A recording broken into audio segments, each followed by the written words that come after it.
I'm Mixo Johnny, and this is Top 10 C-listers, and to the A-listers. I will upgrade these runs, and if any of these upgrades make it into the comic books, remember I thought of it first. An event can happen that turns them into A-listers, or it could happen in the New 52 reboot, or in an alternate dimension. And we're ranking them on how good they will be after the upgrade, how good the upgrades are, and how much they need it. Number 10, the Rat Catcher.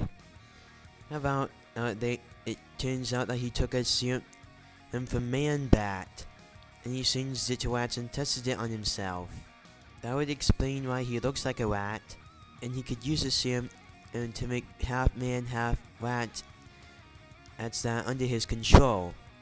And when the Atom teamed up with Batman to help stop Cronus, he would steal the Atom's belt, reverse it, and make giant rats.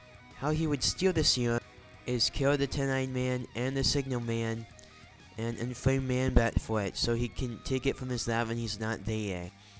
They would have to upgrade the Signal Man and the 10-Eyed Man too to make him look stronger for killing them. Like, give the Signal Man light powers and beam his mark into the sky whenever he killed someone. And when 10-Eyed Man went blind, he traveled around the world to get his eyes fixed, and when he did, he got psychic powers, and he only had 2 hands on his palm of his hands. And the reason why they call him 10-Eye is because he has 10 eyes on his costume.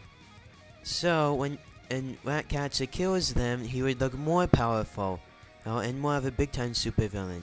And maybe steal some technology from Batman and have him and change it to rats. So he would have flaming rats, and when he throws them at you, they explode. And how he changed all these gadgets to rats is because he teamed up with Professor Milo because he wants to defeat Batman.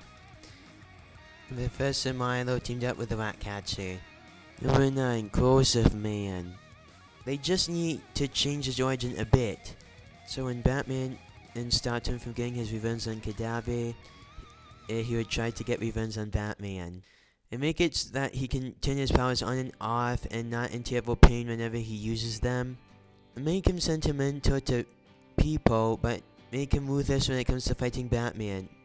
And have him regularly team up with Dr. Phosphid, because that will explain why they have the same powers. Number 8, Boomerang. How about him using his boomerangs as weapons, like as a sword, and also have some boomerang gadgets, like boomerangs that explode. And also give him the same personality as Captain Boomerang. Number 7, Calendar Man. Well, when Batman helped Superman stop Mr. Mxyzptlk, it's the same time and Calendar Man tries to kill Batman. So Mr. Mxyzptlk can turn Calendar Man into Calendar King with the power to control the seasons if he tries to kill Batman and Superman.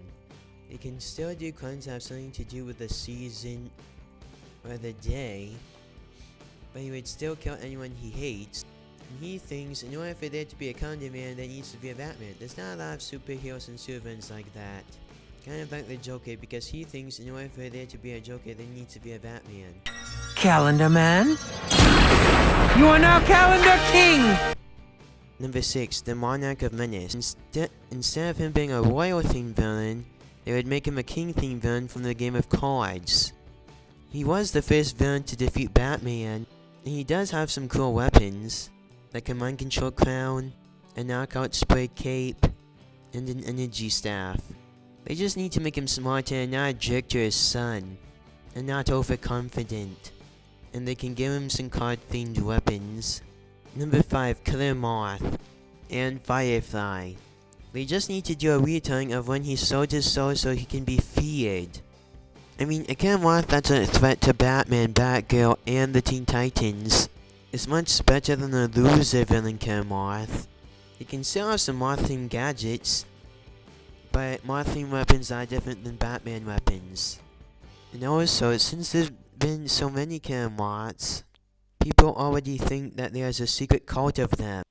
So just make it that there really is a cult of Killer Moths and make the first Killer Moth in charge of it. And he can still have a rivalry with Firefly and regularly team up with him.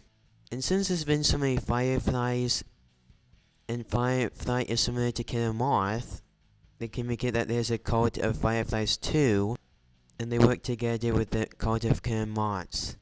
And the leader of the cult of the fireflies is Garfield Lynch, the firefly who got fire powers.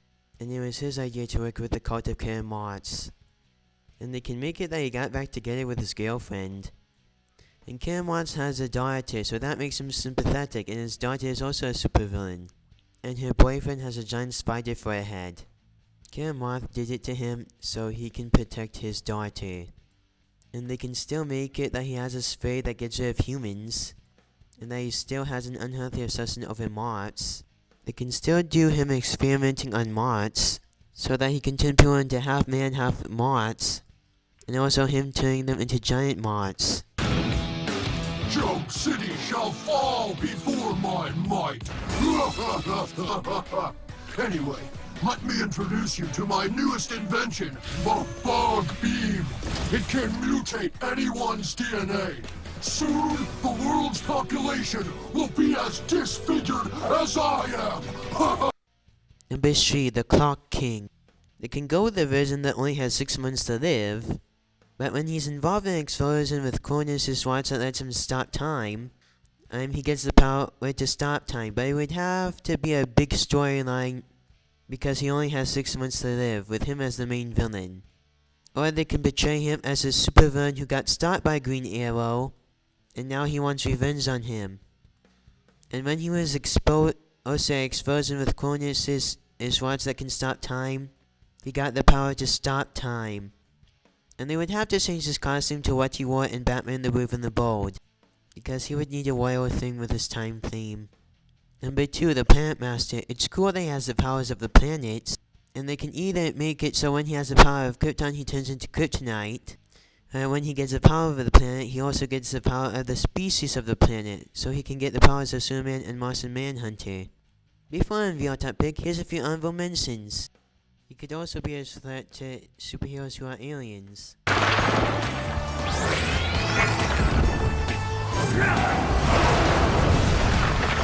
Comet at ya!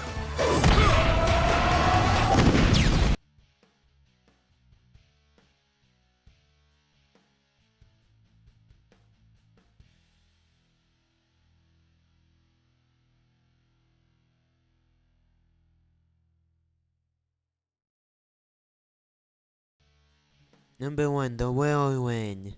They can either make it that he creates a giant tornado, or he has the power to shoot tornadoes. Do you agree with our touching list? No! Please send me more ideas on what our touching list would want me to do.